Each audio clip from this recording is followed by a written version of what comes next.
আসসালামু আলাইকুম রহমতুল্লাহ। বন্ধুরা, সর্বপ্রথম শুকরিয়া আদায় করছি মহান রব্বুল আলমিনের, যিনি আমাদের সবাইকে সৃষ্টি করেছেন।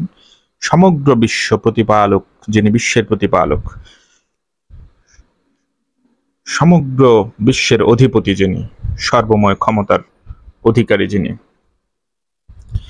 দ্বিতীয়ত আমি দরুদি সালাম পেশ করছি মহান রব্বুল আলমিনের পাঠানো বিশ্ব মানবতার মুক্তির দূত রহমতুল্লিল আলমিন, সমগ্র বিশ্বের জন্য রহমত স্বরূপ আমাদের নবী হজরত মুহাম্মদ মুস্তাফা সাল্লাল্লাহু আলাইহি ওয়াসাল্লামের প্রতি।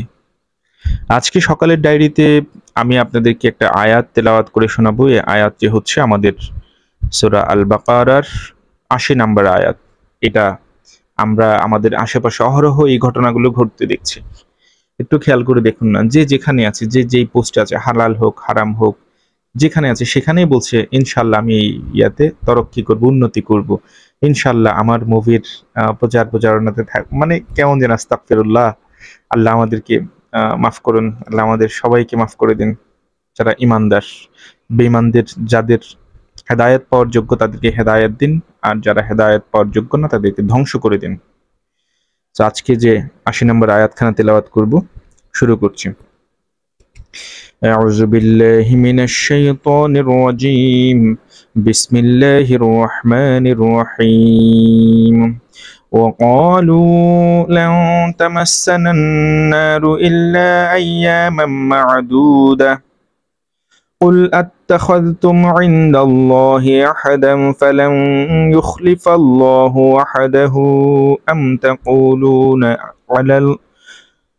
تقولون على الله ما لا تعلمون। অর্থ হলো, এরা বলে জাহান্নামের আগুন কখনোই আমাদের স্পর্শ করবে না, করলেও তা হবে নির্দিষ্ট কয়েক দিনের জন্য মাত্র। হে নবী, তুমি বলো, তোমরা কি আল্লাহর কাছ থেকে এমন কোনো প্রতিশ্রুতি আদায় করে নিয়েছো? আল্লাহ তাআলা তো কখনো তার প্রতিশ্রুতি ভঙ্গ করেন না। না, তোমরা জেনে বুঝেই আল্লাহ তাআলা সম্পর্কে এমন কথা বলে বেড়াচ্ছ যা তোমরা নিজেরাই জানো না।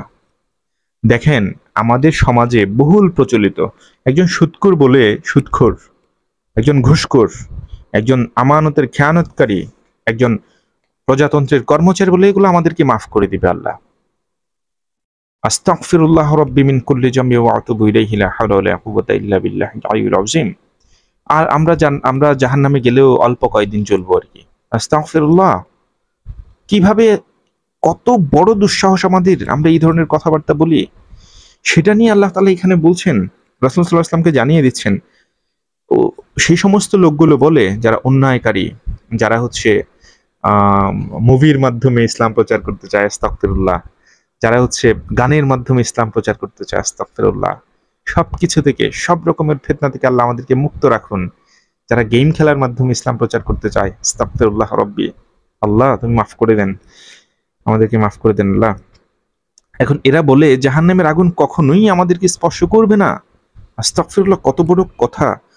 করলেও তা হবে নির্দিষ্ট কয়েকদিনের জন্য। হে নবী, তুমি বলো, তোমরা কি আল্লাহর কাছ থেকে এমন কোনো প্রতিশ্রুতি আদায় করে নিয়েছো যে আগুন তোমাদেরকে স্পর্শ করবে না? নাকি আল্লাহ তাআলা তার প্রতিশ্রুতি ভঙ্গ করেন? নিঃসন্দেহে আল্লাহ তাআলা কখনোই প্রতিশ্রুতির ভঙ্গ করেন না।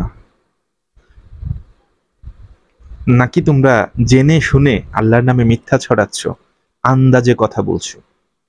সুতরাং চলুন প্রিয় ভাই, সবাই আন্দাজে কথা না বলি। আমরা পবিত্র কোরআন থেকে যতটুক সম্ভব, আমরা তো আলেম না, আমরা সাধারণ লাইনে পড়াশোনা করা মানুষ, সুতরাং আমরা অর্থ সহকারে তেলাওয়াত করতে পারি। আমরা যতটুকুই অর্থ সহকারে জানবো ততটুকুই আমরা আমাদের পরিবার, আমাদের বন্ধু বান্ধব, আমাদের আত্মীয় স্বজন সবাইকে জানানোর চেষ্টা করি, আমাদের নিজেদের জীবনে প্রতিফলন ঘটানোর চেষ্টা করি। সুতরাং বাড়াবাড়ি কখনোই ঠিক না, ভুল তথ্য দেওয়া সেটাও ঠিক না, না জেনে কথা বলা সেটাও ঠিক না। আমরা আগে জানার চেষ্টা করি, যতটুক জানছি আমরা ততটুক বোঝার চেষ্টা করি, তারপর আমরা শোনানোর চেষ্টা করি কাউকে। সুতরাং আবার এমনও যাতে না হয় অল্প শিখেই লাফালাফি শুরু করে দেয়া, কিংবা অল্প বিদ্যায় আমরা ছটপট করতে থাকি, অহংকার করতে থাকি, এরকম যাতে না হয়। পৃথিবীটা, আমি ইন্তেকাল পর্যন্ত ছাত্র থাকার ব্রত নিয়ে জীবনযাপন করছি। সুতরাং আমার আমি আগেও বলেছি, এখনো বলছি, আমি কোনো আলেম না। আমার ভুল ভ্রান্তি আমার তেলাওয়াতে হতে পারে, আমার কথা বলায় হতে পারে। আপনারা যদি আমাকে ভুল ভ্রান্তিগুলো ধরিয়ে দেন, আমি আপনাদের নিকট কৃতজ্ঞ থাকব এবং আপনাদের জন্য অবশ্যই দোয়া করব। আমার নিজেকে শুধরে নেওয়ার চেষ্টা করব ইনশাআল্লাহ। আমি চাই ইন্তেকালের আগে আমি শুধরে নিই নিজেকে। আমি চাই আপনারা আমার ভুলগুলো ধরিয়ে দিন। আমি সকালের ডায়েরিটা শুরু করেছি শুধুমাত্র আমার তেলাওয়াতটা যাতে নিয়মিত হয় সে কারণেই। আমি যাতে কোরআনের সাথে একটা সম্পর্ক স্থাপন করতে পারি এ কারণেই। আমার ভুলগুলো আপনারা শুনে যদি আমাকে শুধরে দেন, আমি শুধরে নিব এ কারণে। সুতরাং কেউ ভাববেন না যে আমি আলেম। আমি একজন সাধারণ মুসলিম। আমি চেষ্টা করছি জ্ঞানের সাথে থাকার। আমি চেষ্টা করছি, আমি যতটুক পাচ্ছি, যতটুক মনে হচ্ছে যে এটা আমার বন্ধুদের জন্য শেয়ার করাটা উচিত হবে, আমি ততটুক শেয়ার করছি। আমি কোনো ফতোয়া প্রদান করছি না। ফতোয়া আমার দ্বারা কোশ্চিনকালেও সম্ভব না।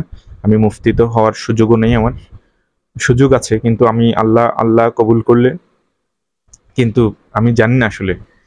সুতরাং সবাই দোয়া করবেন, ভালো থাকবেন। কোরআন এবং হাদিস এই দুটো পথের সাথে সম্পর্ক স্থাপন করবেন। সবাই ভালো থাকুন। আল্লাহ হাফিজ। আসসালামু আলাইকুম রহমতুল্লাহ।